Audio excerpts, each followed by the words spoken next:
Many of us love to take the easy or option. That's why companies work really hard and spend massive amounts of money to present their products as the default option. So, Netflix, they pay companies lots of money so that they can have a Netflix launcher button on our TV remotes. They know that there are other streaming services out there, but we're more likely to watch Netflix if the button's just there on our remote and press it. This is also why Apple's Safari is now the second most popular web browser in the world. It's not necessarily because it's better than all the rest, but the reason is because it is the default browser on all the iPhones and iPads that are sold. Now you can go into settings and change that browser, but most people don't do that. Most people just stick with the default. They stick with the easier option.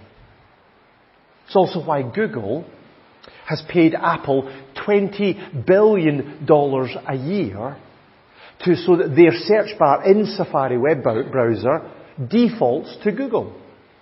You again can go into the settings and change it to another search engine, but most people don't. And so Google pays for the privilege of having their search engine as the default. It's also why so many of us don't get the best deals on our electricity, or our broadband, or our mortgage. We stick with the same company or the same bank, even if it costs us money, just because it's the easier option. In so many aspects of our lives, we love the easier option. But if we're going to live for God in this messed up world, if we're going to choose a life that pleases Him, if we're going to fulfill His plan and purpose for us, then we need to be willing to do the opposite. To refuse the default. To stand out and be different. To choose a more difficult path. To go against the flow. This is the path that some young men took in an incredibly difficult time in their lives. Their world had just been turned upside down. Their nation had been defeated. Their freedom had been lost. And now they were living in a strange country, in an oppressive culture, facing danger and threats, but also an incredible opportunity if they just compromise on their beliefs. But instead, these young men refused the easier option. They chose to go against the flow. And as a result, they ended up changing their world. So we're going to start a little series in the book of Daniel. And Susan is going to come up and she's going to read for us this morning Daniel chapter 1, verse 1 through to verse 8. Thanks, Susan.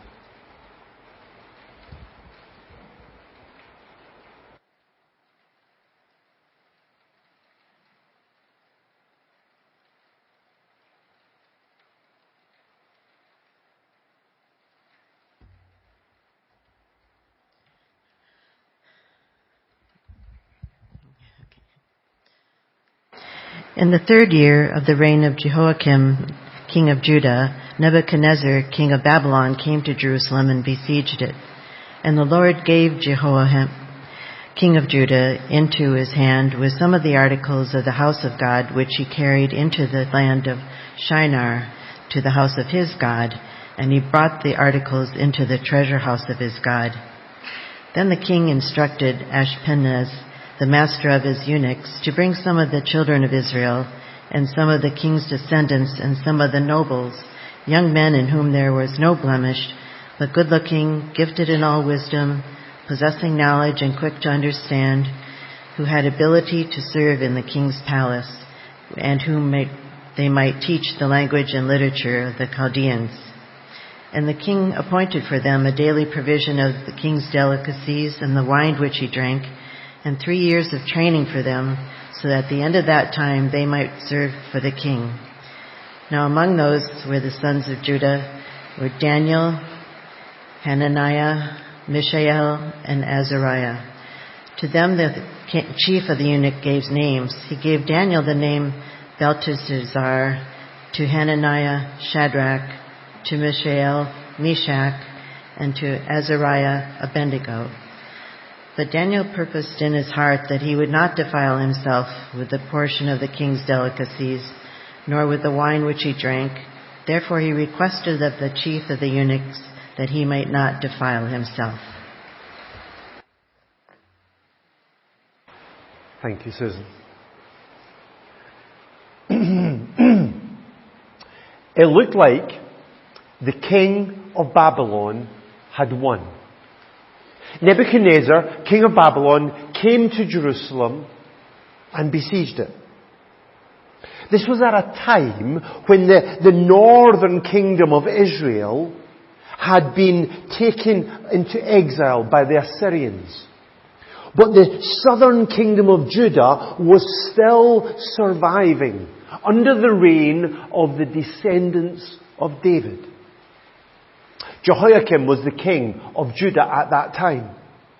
But he'd been a vassal king, submitting to the superior strength and power of King Nebuchadnezzar of Babylon. But then this king Jehoiakim rebelled against Nebuchadnezzar. And so Nebuchadnezzar came and captured him and some of the important people of that city and took them back as prisoners of war back to Babylon. This was actually the first of a 3-stage defeat of Judah that eventually led to the destruction of Jerusalem and of the temple in about 587 BC. And Nebuchadnezzar, when he took those people captive, he also took some valuable articles from the temple in Jerusalem. And then he put them in the treasure house of his God. These were like his trophies, evidence of his victory, proof to him that his God had defeated the God of Israel. But Nebuchadnezzar was understandably confused. Despite how it looked, Yahweh, the one true and living God, our God, had not been defeated. He had not been overpowered. He had not lost. Because it wasn't Nebuchadnezzar that had defeated Judah, really. Instead, as we read in verse 2, the Lord delivered Jehoiakim, king of Judah, into his hands. If you've been following with us in our reading as a church, a Bible reading as a church, we're reading through the book of Jeremiah just now. And in that prophecy, Jeremiah shows us that what was happening here in Jerusalem with Nebuchadnezzar was God's judgment on the nation of Judah. Because of their disobedience to the Lord, they were suffering the curses that were part of the covenant agreement between them and God. So Jeremiah said things like this from the Lord. Because you have not listened to my words, I will summon the peoples of the north and my servant Nebuchadnezzar, king of Babylon, and I will bring them against this land and its inhabitants. So even in these really difficult and painful events in the nation of Judah, God was still in control. And that is a key theme of this book as we'll work through it. It is that our God is sovereign over everything. He is always in control. Now, as we go through it, some of the prophecies in this book are going to be challenging to understand. Christians have argued over the meaning of some of these things for many years. So we're not going to get all the answers that we might want, and maybe we'll still be a bit confused at the end of it. But what will be clear is that God doesn't just know what is going to happen in the future. God is also in control of what will happen in the future. As we'll see, even Nebuchadnezzar had to admit about the Lord, He does as He pleases with the powers of heaven and the peoples of the earth. Our God is sovereign. Our God is in control. But at this time, Nebuchadnezzar thought he was in control. And so to kind of solidify his control of Babylon and Judah, he instituted an education program. He wanted his officials to choose the best and the brightest of the people who had been taken captive from Judah. Young men like Daniel, Hananiah, Mishael, and Azariah. Men who were both physically attractive and intellectually brilliant. And for 3 years to put them through, for all intents and purposes, a college program. A training program.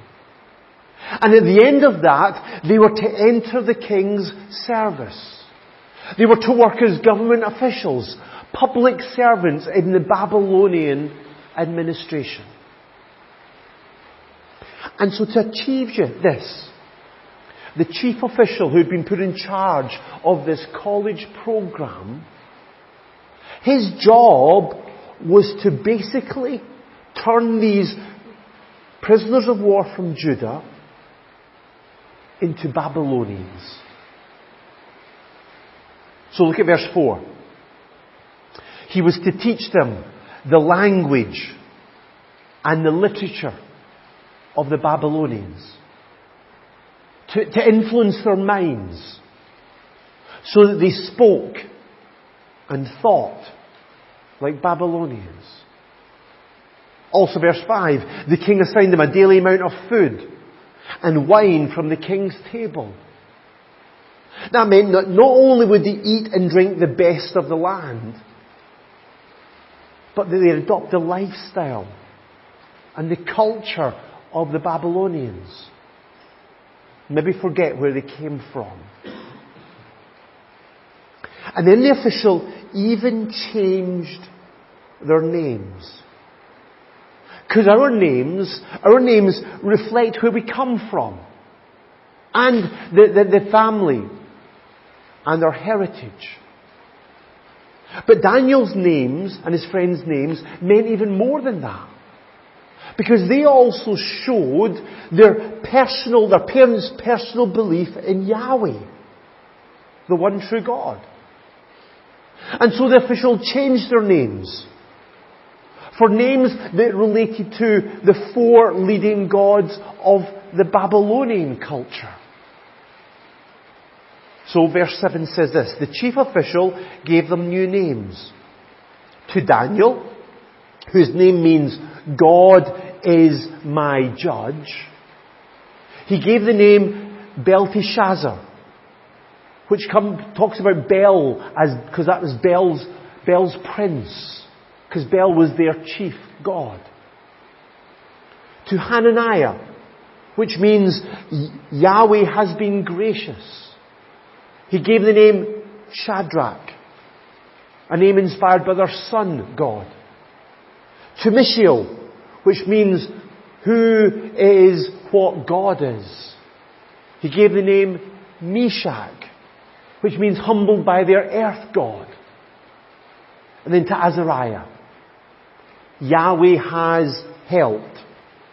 He gave the name Abednego, servant of Nebo, the fire god. So every time that they would be called by their name, no longer would they be thinking about their God. No longer would they be thinking about Yahweh, the one true and living God. Instead they would be influenced to think of these false gods of Babylon, these idols. So Nebuchadnezzar was trying to mold these young men to become Babylonian in their thinking, in their culture, in their appearance, in their loyalty, in their beliefs. Now, our lives are very different from those guys. Our circumstances are very different from those guys. And yet we too face a similar kind of program today. As we saw a few weeks ago when we were in Ephesians chapter 6, our struggle is not against flesh and blood, but against the spiritual forces of evil. And our enemy is trying to influence how we think, how we believe, how we behave. This influence comes through a variety of sources. It can come from our family and our friends, or our education, or the music that we listen to, or the TV programs, or the films, or the adverts that we watch, or these days especially the social media that we might scroll through. And all of this tries to make us fit in with a world that on the whole has rejected God. The world is trying to squeeze us into its mold.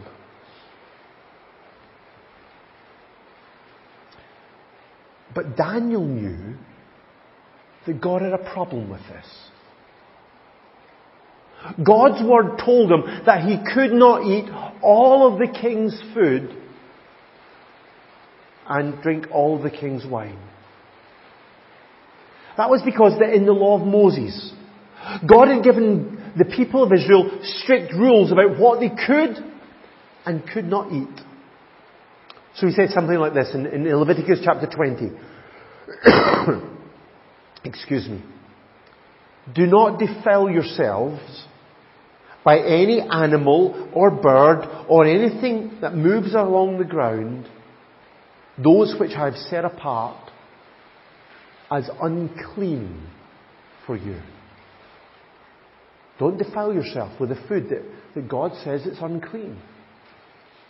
And also, probably some of this food that was being offered to Daniel had been sacrificed to idols. And God had prohibited them from having any participation in the worship of these false gods. So in Exodus chapter 34, it said this: be careful not to make a treaty with those who live in the land. For when they prostitute themselves to their gods and sacrifice to them, they will invite you and you will eat their sacrifices. So Daniel understood that God did not want him to eat the food that he declared is unclean. He did not want to eat food that had been sacrificed to their false gods. So to obey God meant that he had to disobey the king. He understood that despite the fact that he lived in Babylon, his true home was Jerusalem. And so they were to hold on to their thinking and the lifestyle and their identity from there. Daniel and his three friends did not belong in Babylon. They belonged to God. Now today, eating that food that Nebuchadnezzar was serving wouldn't have been a problem for us. We are not living under the same covenant, the same agreement between us and God as Daniel was. So the New Testament makes it absolutely clear to us that all foods are clean and acceptable. And all idols are nothing but inanimate objects. So Jesus taught this in Mark chapter 7. Nothing outside a man can make him unclean by going into him. And it goes on to this in verse 19. In saying this, Jesus declared all foods clean. Good news if you like a pork sausage or a rasher. Maybe not good for your health though. Okay? You can decide that for yourself. So we wouldn't have a problem with this command. But like Daniel, we are called to be different from the world around us. Different in our thinking, different in our lifestyle, different in our identity. Jesus calls us to follow Him, and that means to go against the flow. Listen to Romans chapter 12, verse 2. Do not conform any longer to the pattern of this world, but be transformed by the renewing of your mind. And so we need to be different in our beliefs, in our attitudes, in our ethics, in our standards. To be different in how we see ourselves and see others, in what we value, in what we seek, in what we hold on to. If we have put our faith in Jesus, then just like Daniel and his friends, we too are exiles. Yes, we live here on earth, but we don't belong here. Our citizenship is in heaven. We are God's people. So we're called to hold on to the thinking patterns, the lifestyle, the identity of heaven. So it was clear what Daniel should do. But this was an incredibly difficult decision for him to make. He faced an incredible amount of pressure just to accept what he was told. Pressure like fear. Nebuchadnezzar was an absolute despot. His word was law. So as we're going to see next week, even this chief official was terrified at the thought of going against the king's ruling, because he said, then the king would have my head. So if that would happen to the chief official, what chance would a prisoner of war like Daniel have if he went against the king? And I don't think we're going to be threatened by our president in that same kind of way. But we too may be afraid of what others will think, or say, or do if we follow Jesus. But fear of people can lead us into all sorts of danger. Fear of man will prove to be a snare, but whoever trusts in the Lord is kept safe. Proverbs chapter 29. So there was fear of the king. But there was also pressure from Daniel's peers. Because it seemed that many of his countrymen were willing to go with the flow. It seemed that only Daniel and his 3 friends had a problem with this command. And it's hard to be the odd one out, isn't it? It's hard to stand up for what is right if everyone else is not doing that. That's why we need to be careful with the friends that we choose to speak into our lives. As Paul says, bad company corrupts good character. We are all influenced by those around us.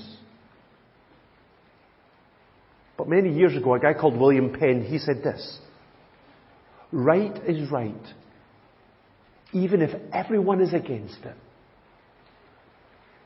And wrong is wrong, even if everyone is for it. But Daniel was also a very capable, very gifted young man. without any physical defect, handsome, showing aptitude for every kind of learning, well-informed, quick to understand. I could say just like the young men there in the middle of the church. He was a natural leader, wasn't he? The kind of man who would want to make a name for himself, excuse me, in his new country. The kind of man who would want a good job with the possibility of promotion. A chance to use his gifts to the full.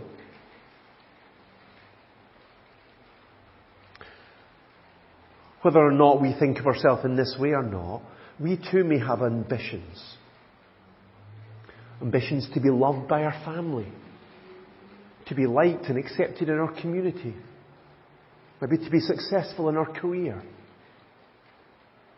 But personal ambition is a dangerous motivation in our lives. This is what James says. Where you have envy and selfish ambition, there you will find disorder in every evil practice. We need to be really careful about our personal ambitions and the direction that they push us in. But I think Daniel could even have thought that conforming in this situation was the pragmatic approach.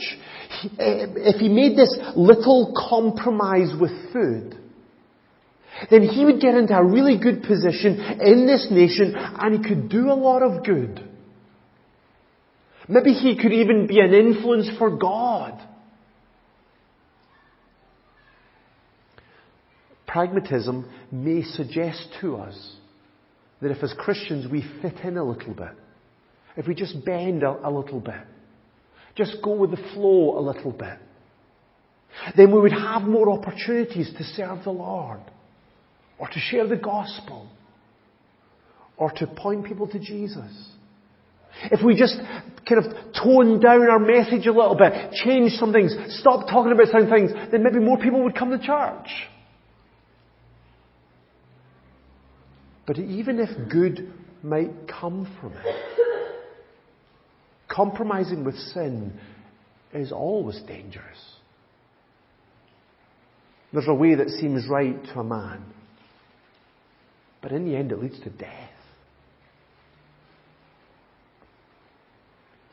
But despite all of this pressure, look at verse 8.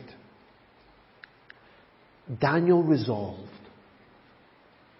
not to defile himself with the royal food and wine. Daniel resolved. He made a firm decision. He took a stand. His mind was made up. No matter what, he would not disobey God. Even though he was far from home, far from his family, surrounded by people who didn't honour God, Daniel decided to put God first in his life. And that's what it means to be a Christian. Not just someone who believes things about Jesus, but someone who's made a commitment to Jesus. To accept Him as the forgiver of our sins and the leader of our lives. This is what Jesus said in Mark chapter 8, sorry. If anyone would come after me, he must deny himself and take up his cross and follow me. Jesus is calling us to make a firm, no compromise decision to follow Him.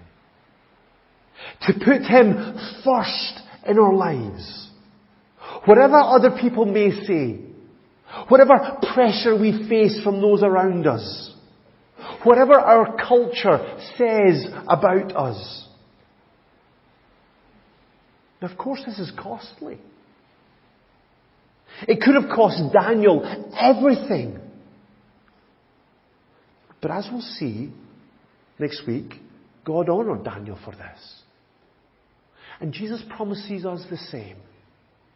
Mark chapter 8, for whoever wants to save his life will lose it. But whoever loses his life for me in the gospel will save it. That doesn't mean that everything will be wonderful and we'll enjoy an easy or trouble-free life. Of course it doesn't. But it does mean that we don't need to be afraid of rejecting the easier option and going against the flow, because we can take Jesus at his word. We can trust him that his way is best. That whatever it costs us, it will always be worth it. But we should do this not just because of what Jesus will do in our lives in the future. We should do this. We should take this stand for Christ because of what he's already done for us. We need to be willing to take a stand for Jesus because he took a stand for us. On the cross, Jesus went against the flow. On the cross, Jesus stood against the pressure of this world. On the cross, Jesus took the full force of evil. And he laid down his life to pay the price of our sins. As a result, he did everything needed to make us right with God. For us to be fully forgiven. For us to be declared righteous for all eternity. And adopted into God's family. And it's in response to that we are called to follow in his footsteps. As Paul wrote in Romans chapter 12, I urge you, brothers, in view of God's mercy, to offer your bodies as living sacrifices, holy and pleasing to God. This is your spiritual act of worship. This call to a no compromise stand is a call to love our God with all of our heart and all of our soul and all of our mind and all of our strength, because Jesus first loved us and gave himself for us. So when it comes to choosing a web browser, search engine, streaming service, electricity provider, it's not that big a deal if we just, like everybody else, take the easier option and accept the default. But when it comes to living for God in this messed up world, when it comes to living a life that pleases him, when it comes to living out fully his plan and purpose for us, it's absolutely essential that we refuse the default, that we choose a more difficult path, that we resolve to stand out and be different, to go against the flow.